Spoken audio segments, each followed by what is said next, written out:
যে মনোনয়নপত্রটা দাখিল করা হয়েছে, আমরা দাখিলকৃত কাগজপত্র এবং অন্যান্য দপ্তর সংস্থার কাগজপত্র পর্যালোচনা করে তার কাছে সরকারের কোনো অন্য দপ্তর সংস্থা কোনো পাওনা না থাকে এবং কাগজপত্র যথাযথভাবে হয়, আমরা এই মনোনয়নপত্রটি সঠিক বলে গ্রহণ করলাম। আমাদের পর্যালোচনায় জনাব সালাউদ্দিন আহমেদ বাংলাদেশ জাতীয়তাবাদী দলের পক্ষ থেকে উনি যে মনোনয়ন পেয়েছেন, ওনার মনোনয়নপত্র যেটা দাখিল করেছেন এবং সার্বিক কাগজপত্র পর্যালোচনা করে আমরা সঠিক মর্মে বিবেচিত হয় এই মনোনয়নপত্রটি আমরা গ্রহণ করলাম।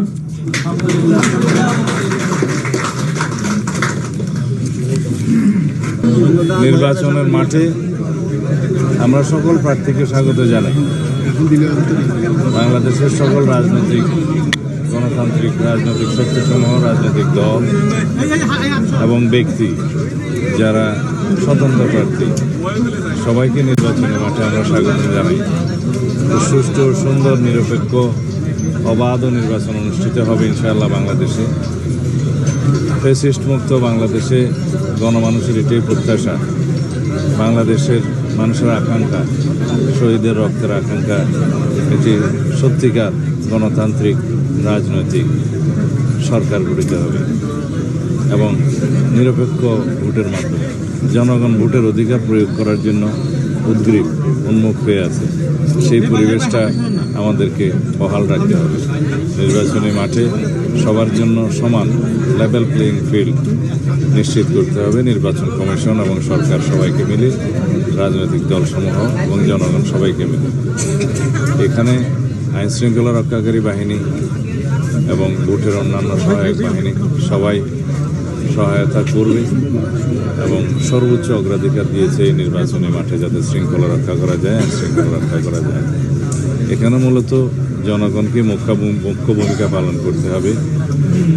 এইবারে যেহেতু সবাই মুক্ত স্বাধীন পরিবেশে ভোটাধিকার প্রয়োগ করতে পারবে, সেই জন্য জনগণকেই মুখ্য ভূমিকা পালন করতে হবে, বরং আইন শৃঙ্খলা রক্ষাকারী বাহিনী সহায়ক ভূমিকা পালন করবে। আমরা দেশের সকল জনগণকে আহ্বান জানাই, সম্পূর্ণ মুক্ত স্বাধীন পরিবেশে নিজের ইচ্ছা মতো, পছন্দ মতো প্রার্থীকে, দলকে ভোটদানের জন্য আপনারা সুবিবেচনা প্রসূত সিদ্ধান্ত নেবেন, যাতে করে আগামী দিনে বাংলাদেশে একটি সত্যিকার শক্তিশালী গণতান্ত্রিক বৈষম্যহীন এবং ন্যায় বিচারের, সামাজিক সুবিচারের রাষ্ট্র প্রতিষ্ঠা হয় এবং সত্যিকার শক্তিশালী গণতান্ত্রিক সমাজ প্রতিষ্ঠা হয়, সরকার প্রতিষ্ঠা হয়।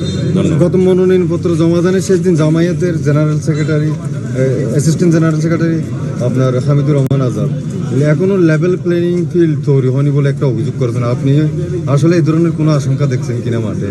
সেটা উনি বলে থাকলে ওনাকেই জিজ্ঞেস করেন।